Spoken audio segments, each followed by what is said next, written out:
It certainly has been a very hot day for the contestants today. Well, the quiz mistress describes one part of the session as the pandemic lockdown version. She got really frustrated. But, well, we know who has won now. At Untitled College with 21 in the final round. At Chimota School 20, Keta SHTS 17. Maxwell Agbagba is our man on the ground. Let's cross over quickly. By the way, welcome to the show. I'm Gifty Andopi, and today is all about the National Science and Maths quiz here on The Pulse. We'll bring you more of some of the stories along the line, but let's go and quickly, connect with Maxwell. Hello, Maxwell.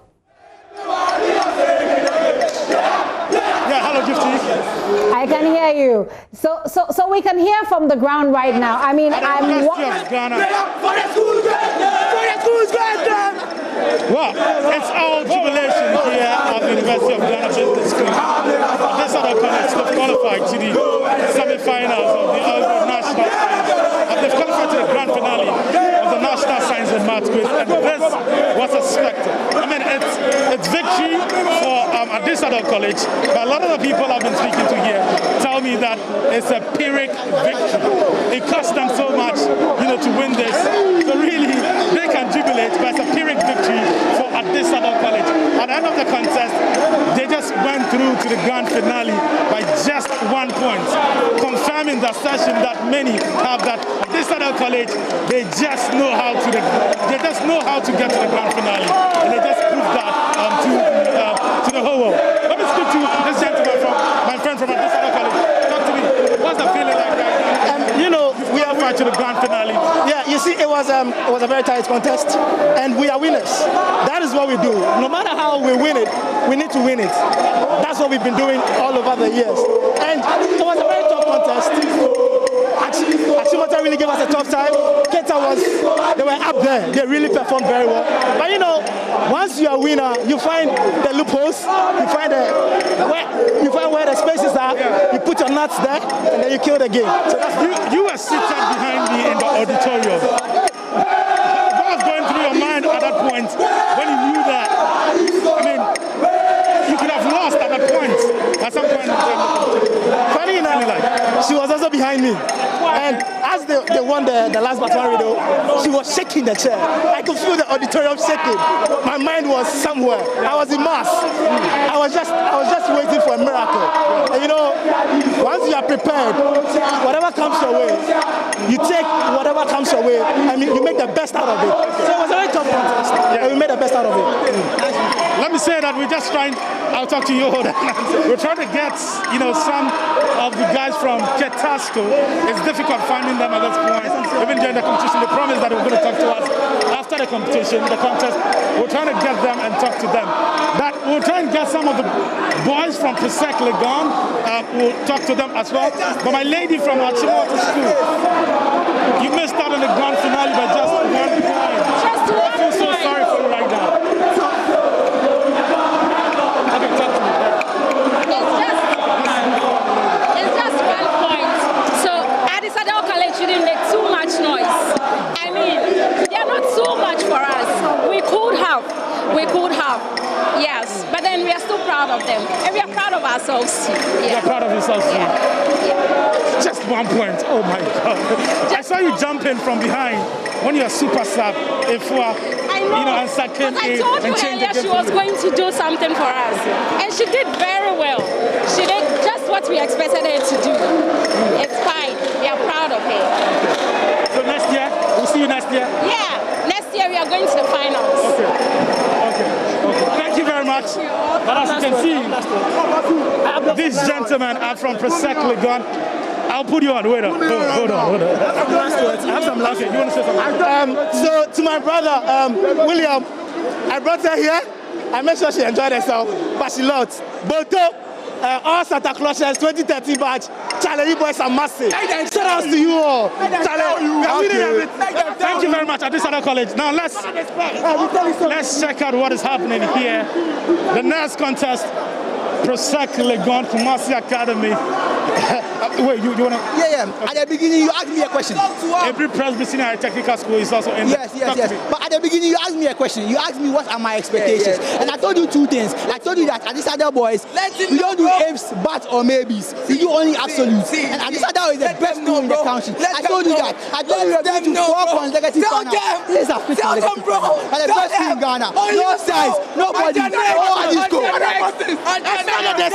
It's a hot down to you. You got where school go. You got where school you go. Where school you go. Okay. Okay, so these are the Addis-Ababa College guys quite expected. They are overjoyed, quite excited that they are moving to the grand finale. Of course, they know how to do it. They've done it many times. And they just did it here at the University of Ghana Business School. They just won with 1 point. And by just that 1 point, they are moving on to the grand finale. Okay, let's try and get a contestants. Okay. The contestants who are on stage, let's talk to them. We are live on JoyNews. Talk to me. What's the feeling like? What's the contest like for you? Okay, in Bebo. Yeah, in Bebo. Talk to me. What's the contest like for you today? I don't know. I'm short of words. Now, tell me, at some point in time in the contest, when all the schools were getting their questions wrong, round 4, round 5, it also happened to you. What happened this time around? What happened this time around was that God was in control. That was it. Oh, you knew God was in control. But tell me, what was going through your mind at round 4? Because even before you came on, your people were singing outside in Bebo. You came on, and look at the round 4 wasn't too smooth for you. At that point, what was going through your mind? As I said, it's not my mind, it's not my power, but it's by God's grace. I didn't do anything. Thank you. What should we expect in the grand finale? Nothing but the best. Nothing but the best. Okay, congratulations. Yeah. Okay, so just in Bebo Nona. Okay, so they are carrying him right now, and the celebration will continue from the University of Ghana Business School. Even before he came on, the Santa Clausians were here shouting, screaming his name and all of that. Round 4 didn't go too well for him. He was expected to perform better, but round 4 didn't go too well. Round 5, he came back and he nailed it for Addis-Ababa College. They're excited and they're in the grand finale. Let me speak to the guys from Prosec Legon.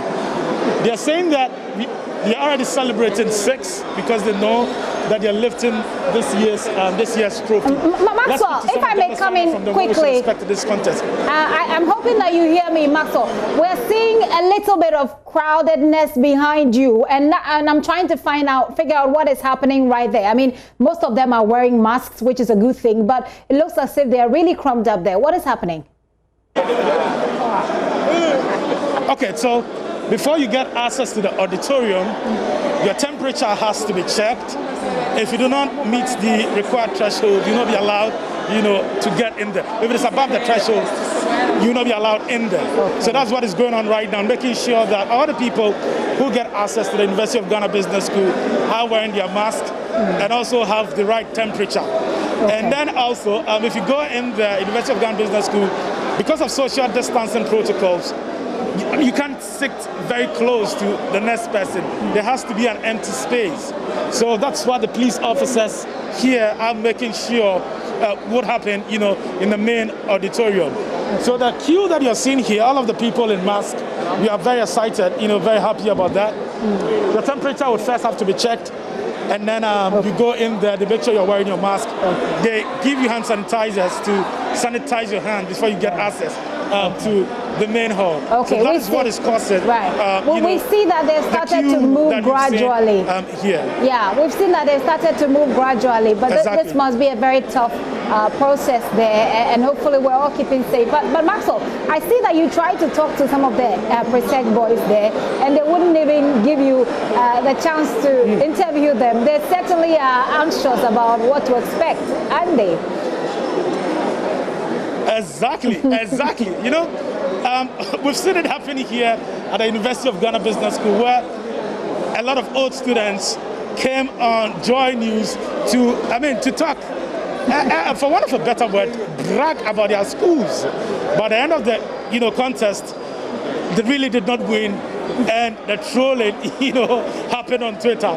So a lot of people now are quite cautious about what they say prior to the contest, because the 2020 National Science and Maths quiz came with some shocks. Yeah. Indeed, in Fansipim School, we are out of the competition. Defending champions, St. Augustine's College, they are also out of the competition. St. Peter's, a lot of people thought that St. Peter's would be, in the grand finale. Unfortunately, they were kicked out by Adesado College. That was with just 2 points. Adesado College went through that contest with just 2 points.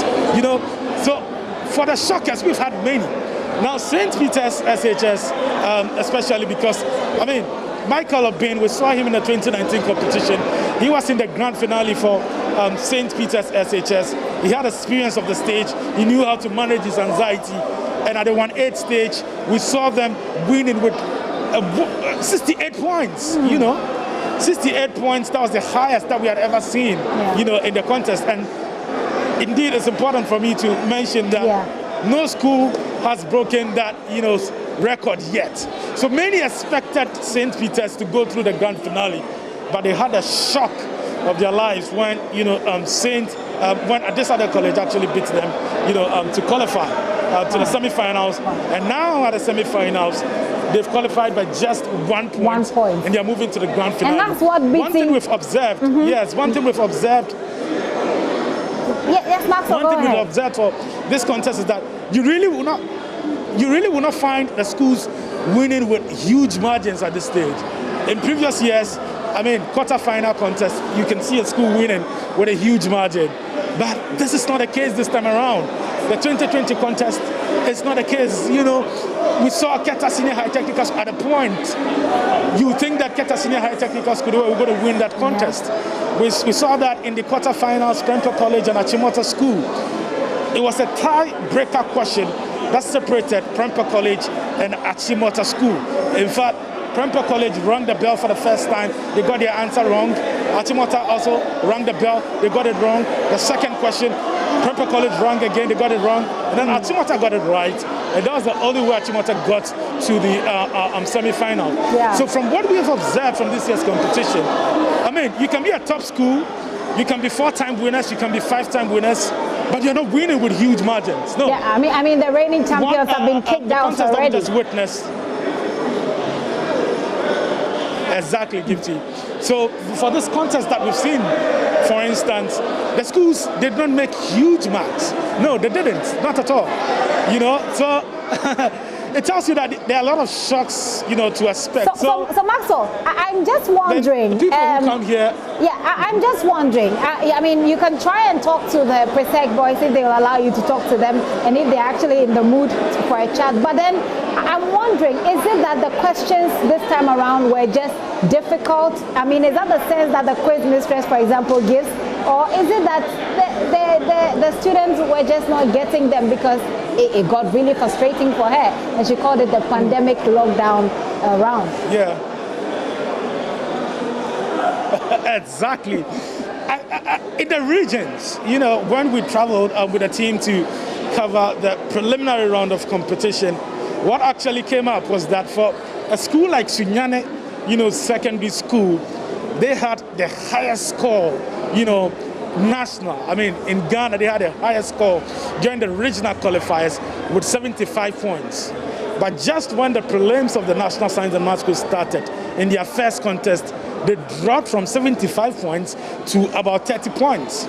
We tried to find out what possibly caused that.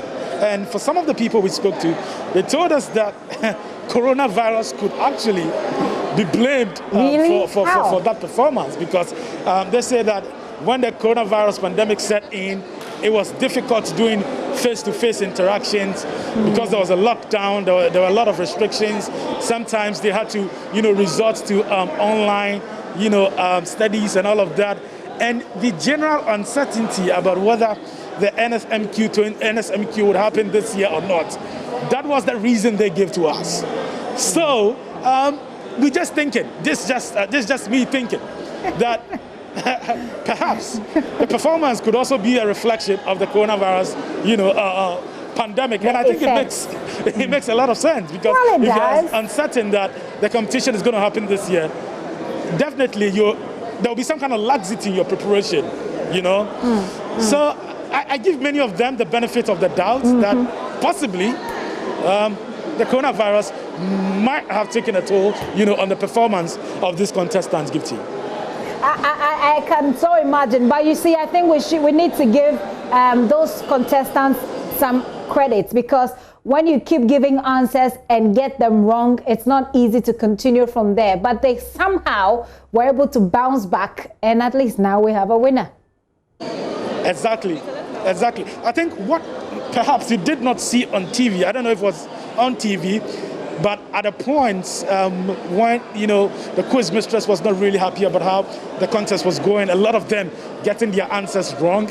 In fact, even for Mbebo, who is the super sub for Adesada, you know, College, you expect him to change the game for Adesada College, but that did not happen in this contest. Yeah. A lot of people were shocked. He was getting his answers wrong. That was the same for Ifua Ansah. Ifua Ansah in the contest against Prempeh College and Anglican SHS Kumasi. We saw how she came in on and then changed the game for, you know, Achimota School, led Achimota School, you know, to victory.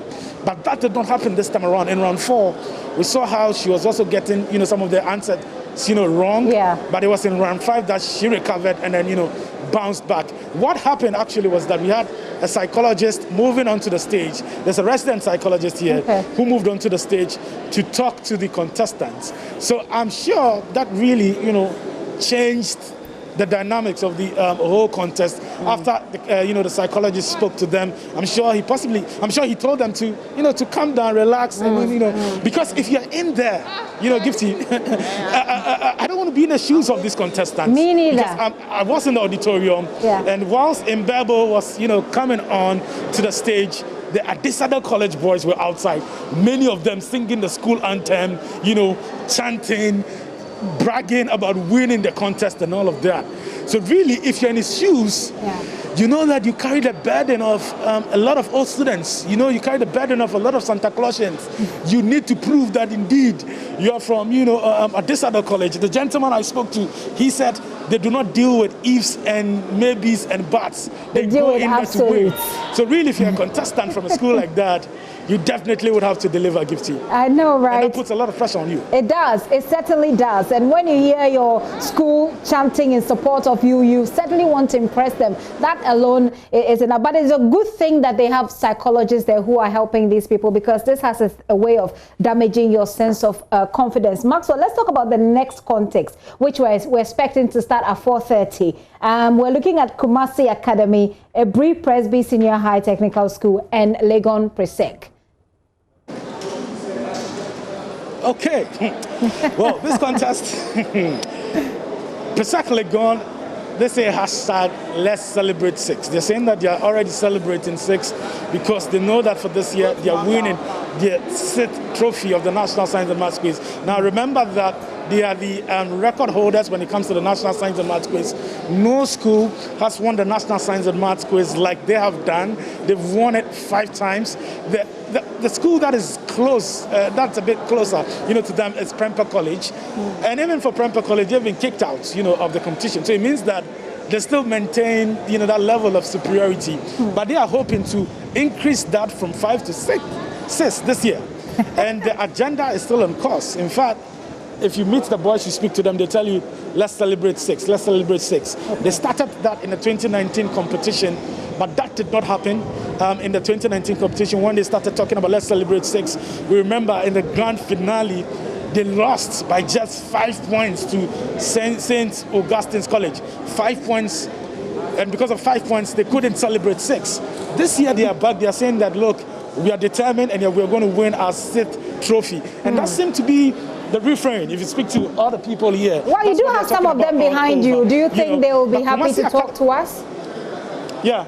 Well, let's try that out and see. Let's try and see if, you know, we'll have some bold ones who will talk to us. Right.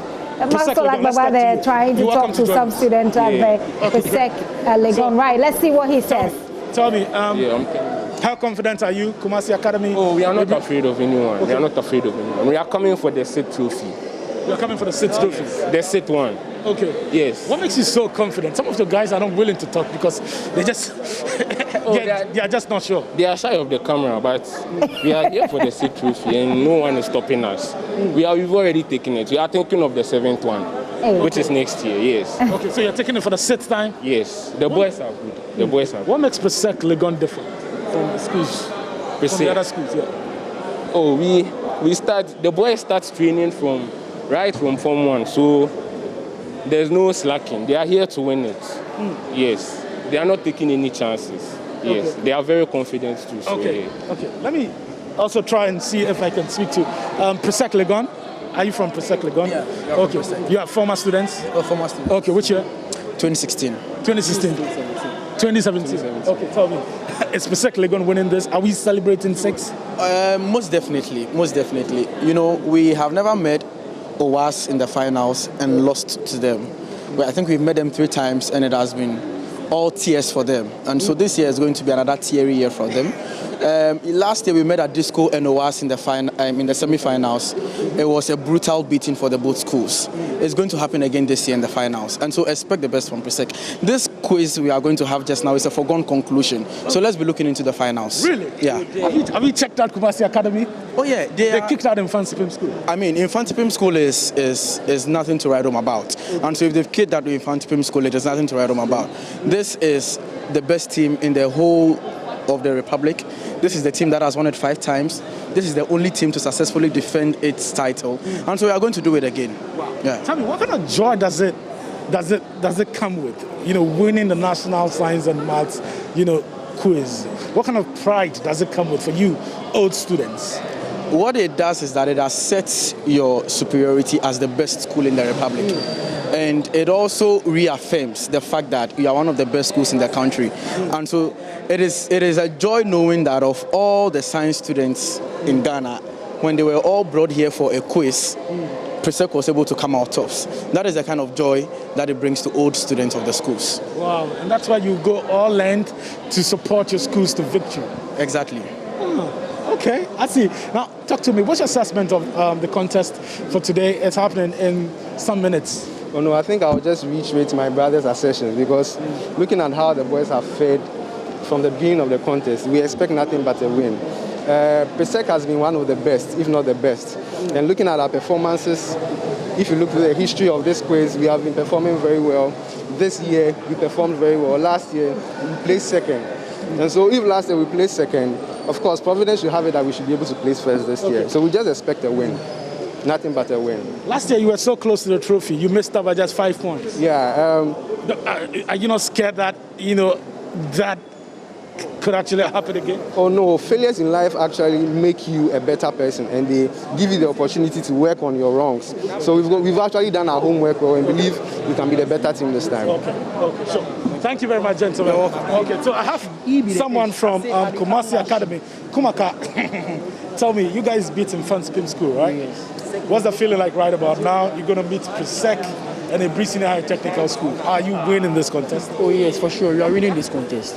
We are winning this contest, and this is our first time being in the semi-finals. And besides, starting from where we started from the 1A stage to this round, we know our boys is performing, and for sure we're going to win this contest. Oh yes, we're going to win this contest. Okay, Kumaka, can you tell us something about Kumaka for those who really do not know much about Kumaka? You want to... The best Baptist school in Ghana, Afitop. He be the best Baptist school in Ghana, Afitop, the best school in Ghana. So make Presec watch we they can't lash them. They can't lash them. You know we say a joke, we they can't lash them. 5-star school. He go 10 cry give you score. Wait, gentlemen, you were saying something. What were you saying? What are you telling him? No, wear the mask for me, please. You'd have to wear the mask before I talk to you. Okay, so that's another students of Kumasi Academy. We'll be taking you to the auditorium for what will be happening. The contest will be beginning, in some minutes. But remember that our coverage of the National Science and Maths quiz is made possible by Bright SHS. Bright SHS in Kukuntum providing quality but affordable education. It's also made possible by Adonko Nest Level Energy Drink, Adonko Hand Sanitizer, Korumpus Roof, and then DBS Roofing, Papa Right. They are making it possible for us to bring you, the 2020 National Science and Maths Quiz. We're going to the auditorium. We'll be bringing you updates, from the auditorium as well.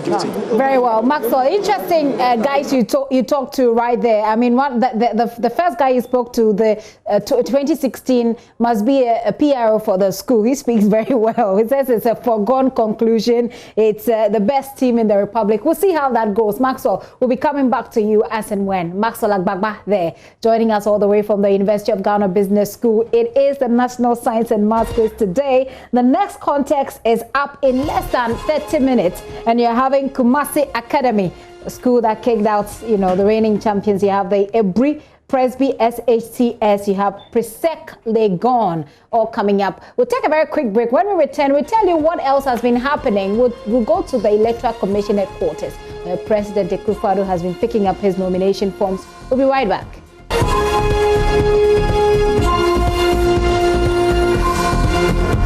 And of course, you're welcome back. We're doing the polls right now. Lawyers for Asin Central MP Kennedy Japan have raised concerns over comments made by NDC's running mate, Professor Nana Jane Opoku-Agyeman, which they say puts undue pressure on the court. Professor Agyeman, while interacting with officials of the Ghana Integrity Initiative, called for the law to deal with the MP, as was done in the case of the Montier 3. Mr. Japan's lawyers today raised the matter as they pushed to have the court grant them an in-camera hearing. Court correspondent Joseph Akable reports. If you say somebody has scandalized the law court and you allow the process to go through, the person has apologized, has done everything, the law took its course. The person was fined, the person was sentenced, the person is in prison. You say, okay, clemency. It is part of the judicial system to apply for clemency, and people pretend they don't understand why there should be a petition. Another person does the same thing, also scandalizes the court, and just says, oh, he's come to apologize, so it's okay. That is corruption. These remarks by the NDC's Professor Nana Jane Opoku-Agyeman formed part of the basis of the MP's lawyers' push for an in-camera hearing. A member of the legal team, Afenyo Markin, said this puts pressure on the court and subjects it to what he called, quote, gallery interpretation, end quote. This was when Dr. Kenado, who has granted the MP a 14-day excuse duty, addressed the court. Justice Wuni, however, rejected the request for an in-camera hearing. The MP is to show up in court and defend comments he made, which the court considers as amounting to contempt. But the MP has so far been absent, his lawyers explaining he's unwell. In a testimony lasting well over 60 minutes, Dr. Addo said the MP's condition was unusual. This, according to him, was because of a medication he placed the MP on for 14 days. He told the court this is what accounted for the excuse duty. Justice Wuni then raised issues with the document signed by the doctor. First was the fact that the document did not have an outpatient department number, aside from pointing out that the MP's age is not stated on the document, even though it provides for that. Dr. Addo first explained that he issued a note on an outpatient basis. This, he said, was after he had detained the MP on September 25 and discharged him on September 26. On the MP's age, the doctor said he opted to write adult just so his age is not noticed by anyone who sees the document. Justice Wuni pointed out that the MP is a public figure whose age is known. He added that he was surprised the age was not written, even though the form required that it is written. Dr. Addo agreed with the judge. The medical doctor then stated further that he granted the MP 14 days without a review because it was necessary. While adjourning the case, Justice Wuni said, quote, as professionals, as much as possible in the interest of this dear nation of ours, we must do what is right, ethical, so as to lift this country to higher heights, end quote. The case has been adjourned indefinitely. Joseph Akable with that report. Now, the NPP's second vice chairman in the Mfantiman constituency of the Central Region, David Awatri, has been exposed in the sale of subsidized outboard motors meant for canoe fishermen in the region. Government subsidized the outboard motors for the fishermen, but there are allegations that some party executives and party members have hijacked the machines and are selling them above the subsidized prices. Freelance investigative reporter Manasseh Azuri Awini went undercover in the Central Region and reveals how some of the outboard motors got into the wrong hands. Some fishermen in Elmina in August this year said party executives of the governing MPP had hijacked the machines and were selling them at prices higher than the subsidized price. No, 150, we saw 130. No, 100 about on them. This is the Elmina fishing harbour in the central region. Some fishermen I've spoken to say business has gone very bad because of the activities of pair trawlers. They therefore find it very difficult to meet their operational costs and therefore welcomed the decision by the government to subsidize the machines they use for fishing. However, they say having access or getting some of the machines to buy at the subsidized cost is a problem. These allegations are widespread in the central region, but are often dismissed as untrue. I put a team together to go undercover to ascertain the veracity of these claims. The team came across people who were willing to sell the government-subsidized outboard motors in Abuesi in the western region, and Mori, Briwa and Apam in the central region. Prices quoted ranged from 14,000 to 16,000 cedis. At Briwa in the Mfansman municipality, we were led to the constituency women's organizer of the MPP, whom our sources said had some of the machines for sale.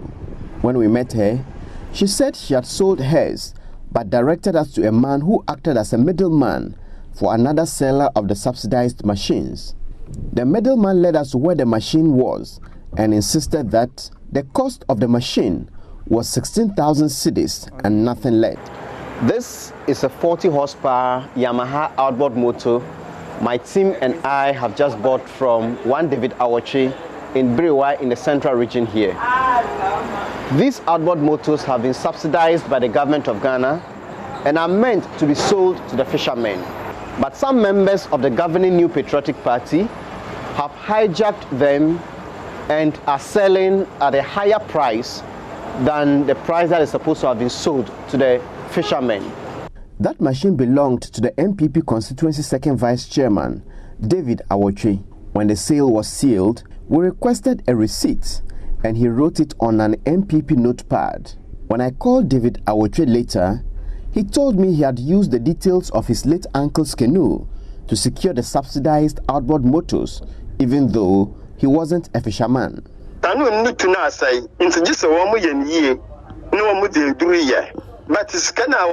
canoe is faulty, so it had to be repaired. The money used to buy the outboard motor was borrowed with interest, so we decided to sell the outboard motor and repair the canoe.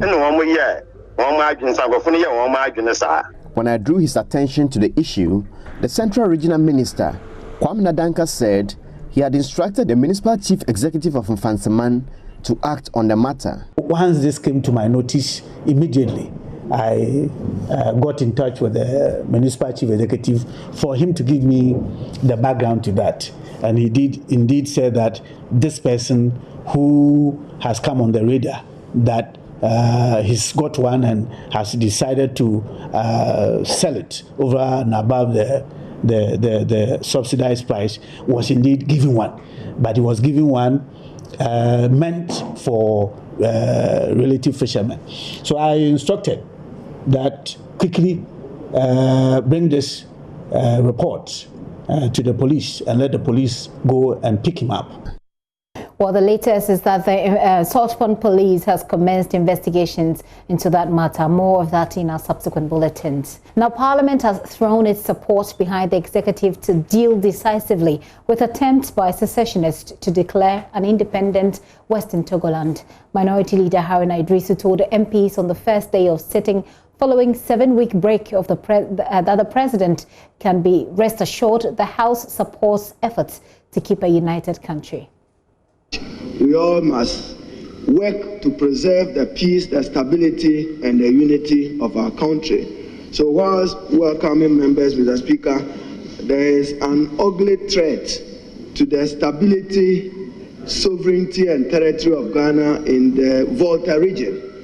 The President, as Commander-in-Chief of the Ghana Armed Forces, be assured that he has the full support of the House to deal decisively, ruthlessly with the threat to the sovereignty and integrity of our country. We cannot afford a disunited Ghana. I'm sure he is campaigning to lead a united country, just as Excellency John Dramani Mahama is campaigning to lead a united country.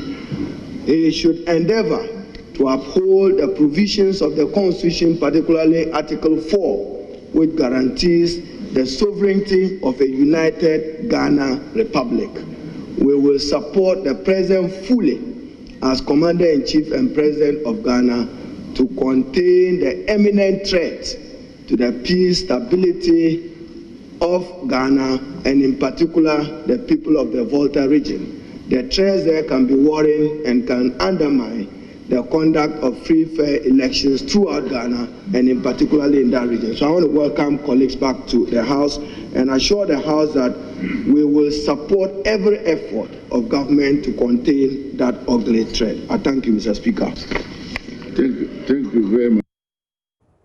Minority Leader there. Let's go on Zoom. My colleague Joseph Opoku Gakpo is joining me right there in Parliament. Hello, Joseph. Gifty. Joseph, so let's talk about the sort of reaction that this message got. This is the first day they're in Parliament after a rather long break. Correct. So this was actually what you could call the addresses that came from the leadership of the House, even as MPs convened for that for this particular meeting, which is actually the final meeting we'll be having this year, ahead of them going on break and then eventually this Parliament being dissolved a little later in the year. Now, the Minority Leader, Harry Idrisu, was the one to first comment on this, rightly assuring that the President and the Executive, for that matter, has the support of Parliament to deal decisively with those who are involved in this secessionist attempt.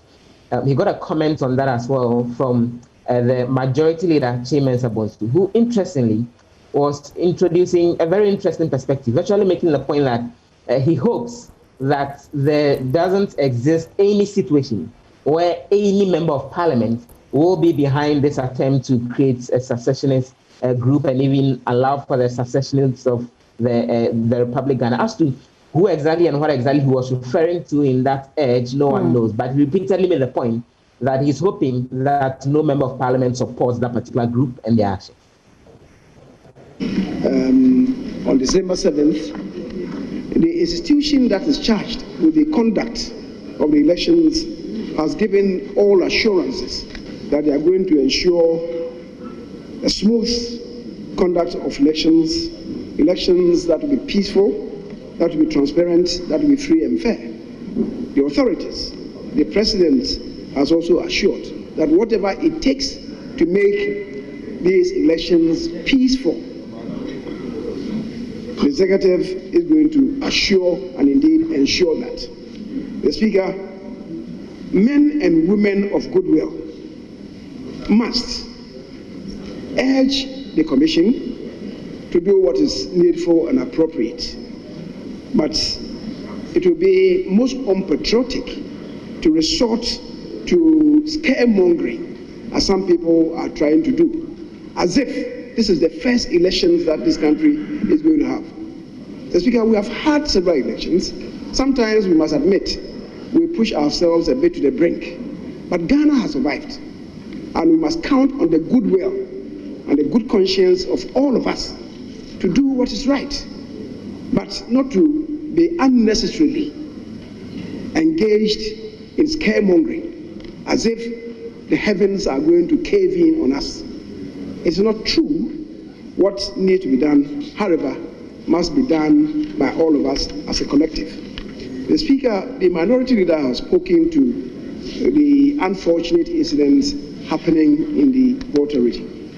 I don't want to believe that any of us here will buy into that agenda.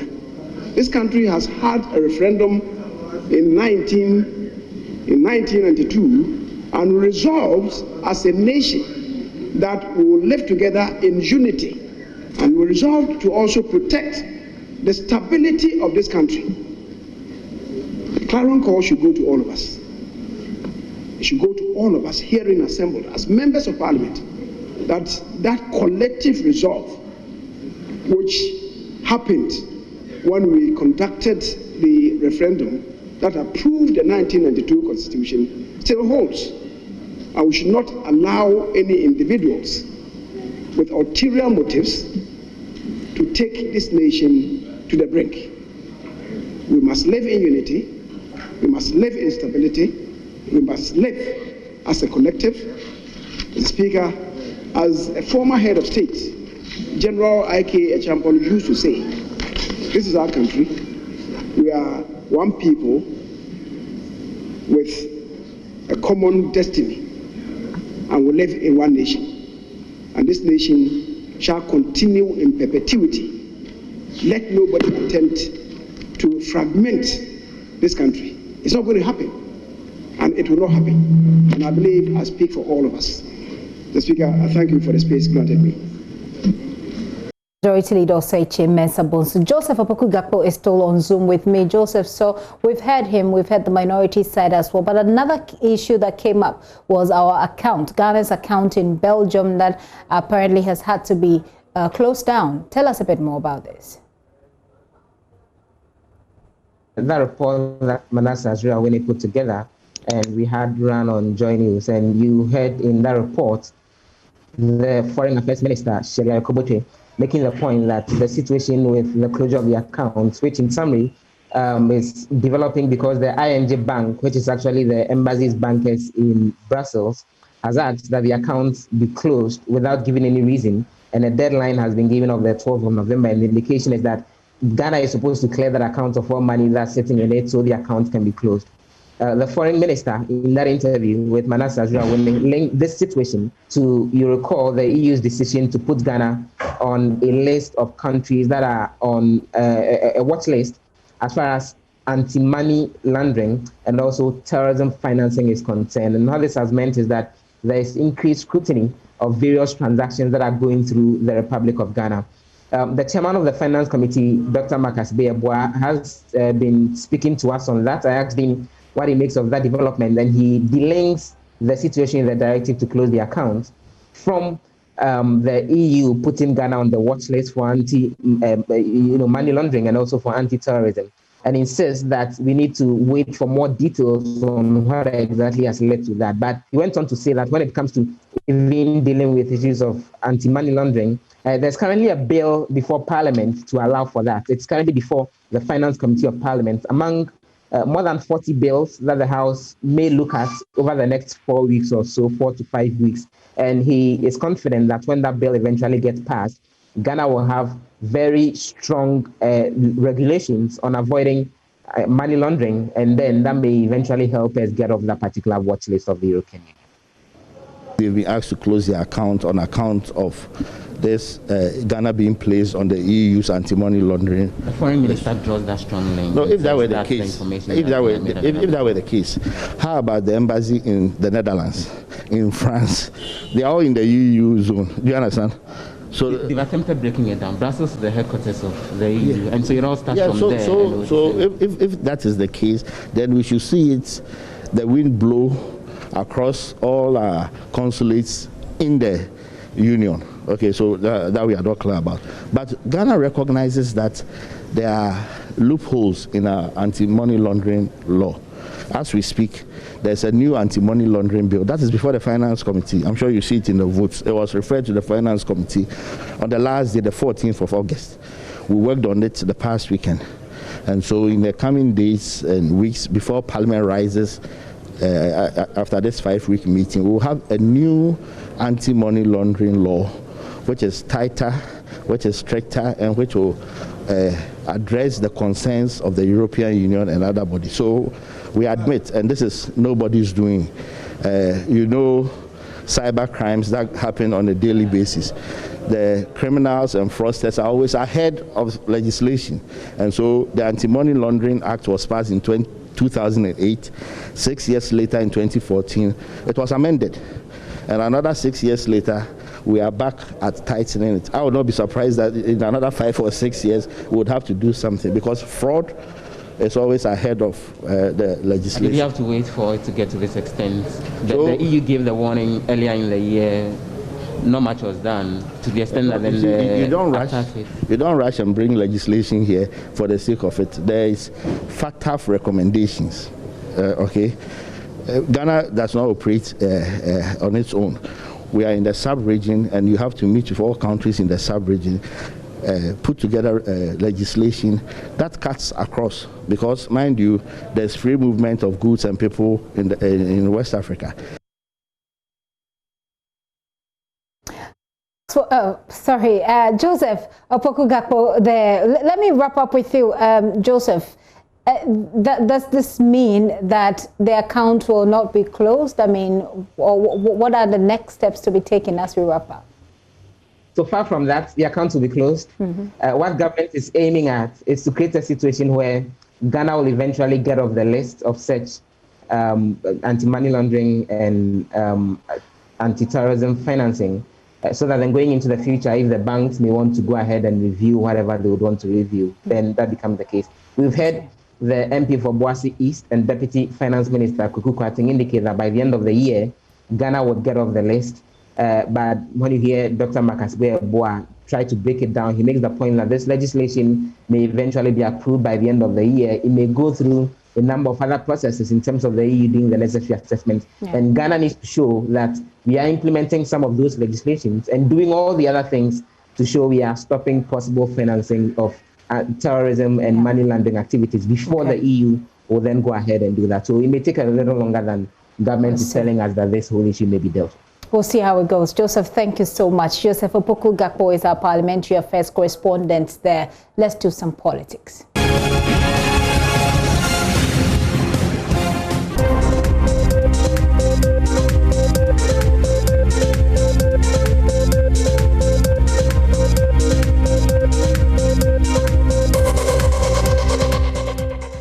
Well, by Saturdays, we'll be in the 50s as we inch closer to the elections. President Akufo-Addo is tasking the chairperson of the Electoral Commission, Jean Mensah, to ensure that the 2020 general elections are conducted in transparent, credible, and fair manner. According to him, he doesn't want to be a president of crooked elections. He made these comments as he filed his nomination at the Electoral Commission's offices today.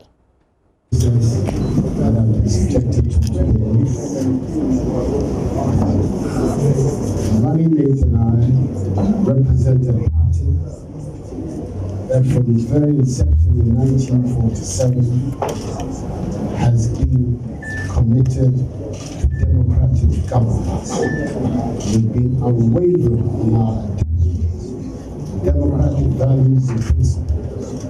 So for us, the Ghana of today, the multi-party, open democratic system, is a matter that responds to our deepest convictions and values. The step that is being taken today is a necessary incident in democratic governance. We're counting on you to be the arbiter and to hold the scales, even for all contestants. What the Ghanaian people are expecting is that the election of December for December will be an election that is conducted in peace, in freedom, in security, and in transparency, so that the results of the election will reflect the will of the Ghanaian people. Elections are not meant to be decided by you or the officials that work for you, who are the referees of the contest. A quick one with Kwesi Parker Wilson, who is on the ground for us via Zoom. Hello, Parker.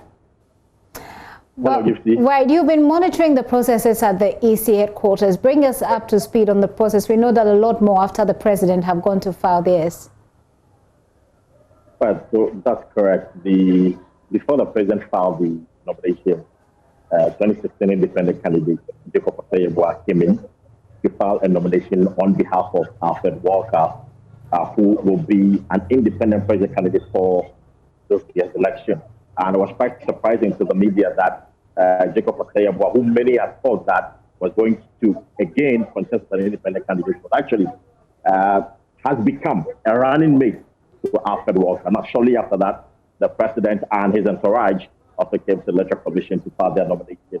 And just as we heard the president say, the Electoral Commission should ensure that these elections are conducted in a transparent and credible manner. Now, just a while ago, the presidential candidates or the flag bearer for the Ghana Union Movement, that is Sopho Chabosom, a while ago, filed his nomination with the Electoral Commission. Now, he asked the EC to prove her neutrality going into this election. According to him, there have been a lot of allegations against the chairperson of the Electoral Commission as in wanting to break the election in favor of the governing NPP or try to suppress the NDC in those elections.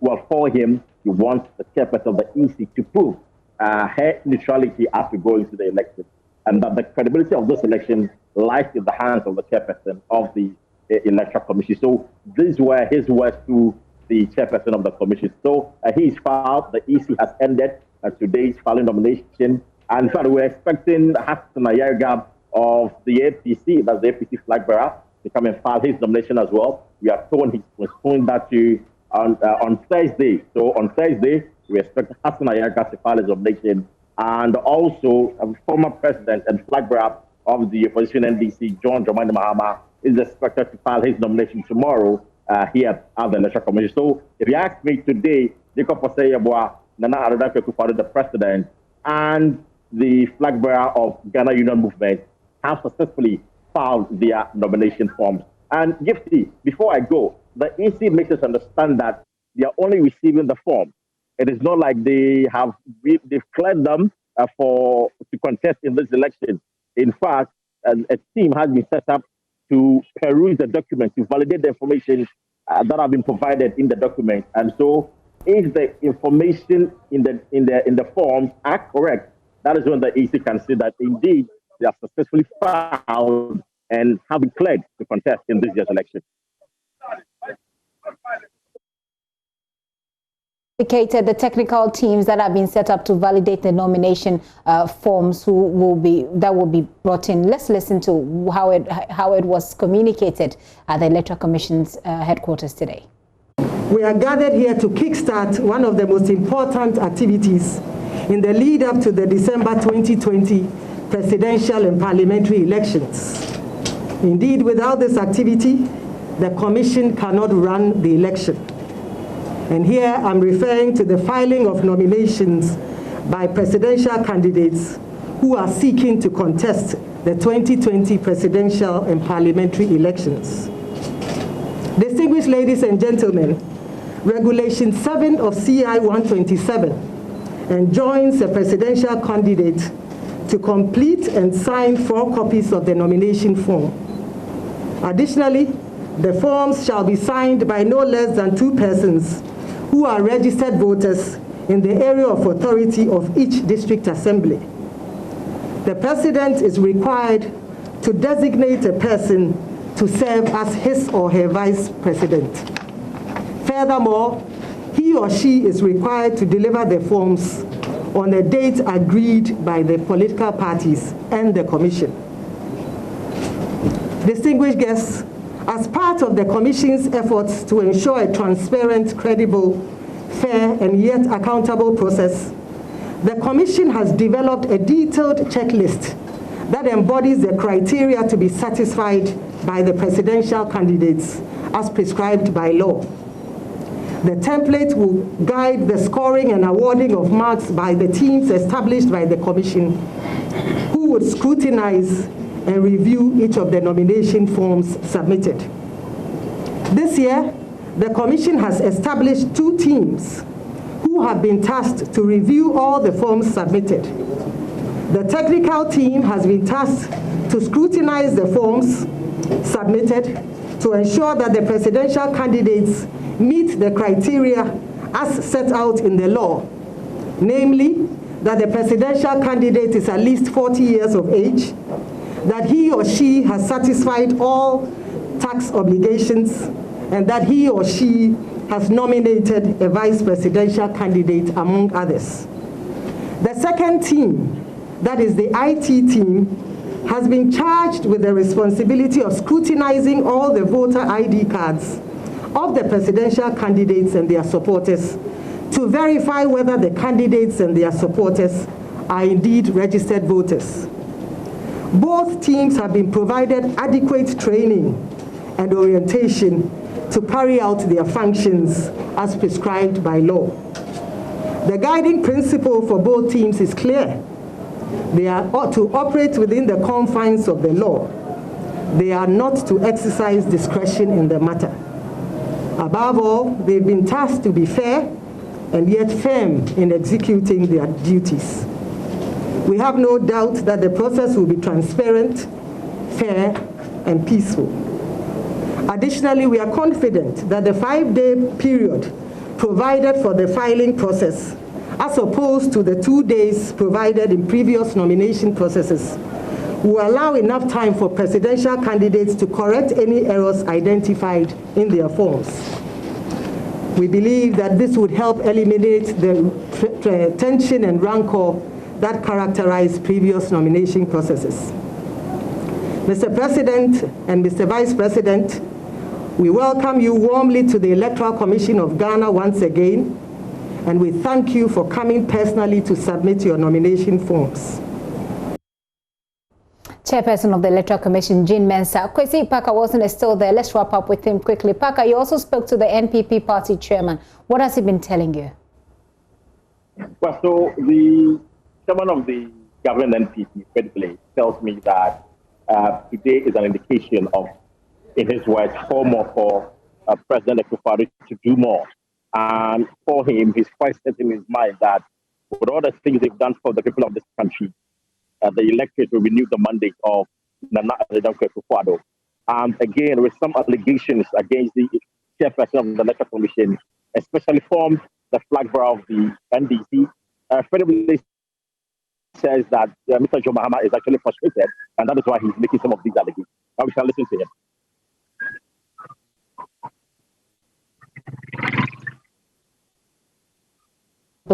As he spoke to Parker earlier on. What does that mean? Yeah, what does today mean for the government? Today means we are ready for the next 4 years. And we are going through the formalities.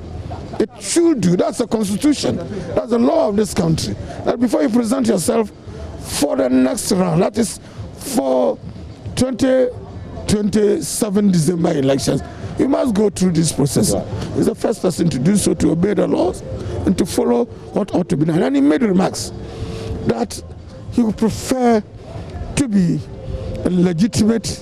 He doesn't want to be a president through any other unapproved means. Troop the result, as he put it.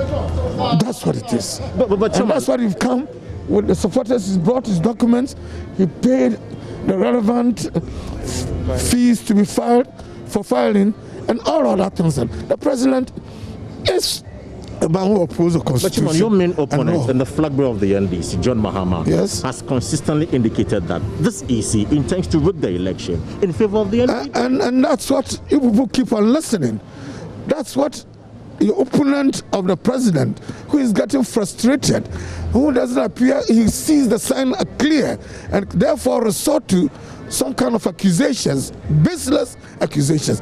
And you seem, the media, seem to amplify those accusations. You should subject him to explain what does it mean that the EC intends to rig the election, not for himself, but for the president. Why is he saying so? And what are the reasons? I think you shouldn't ask me that.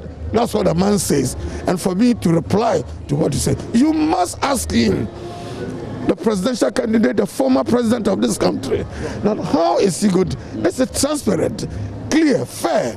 The laws are clear and everything, the processes as we are going through, they will not be shortcut. Now, what does he mean by that? I think you don't make baseless accusation, and you, the media, allow him to get away with it. Finally, for me, what's the target for this year's election for the NPP? Last election, you won about 53%. Look, what are we looking at this year? It's not an issue looking for percentages.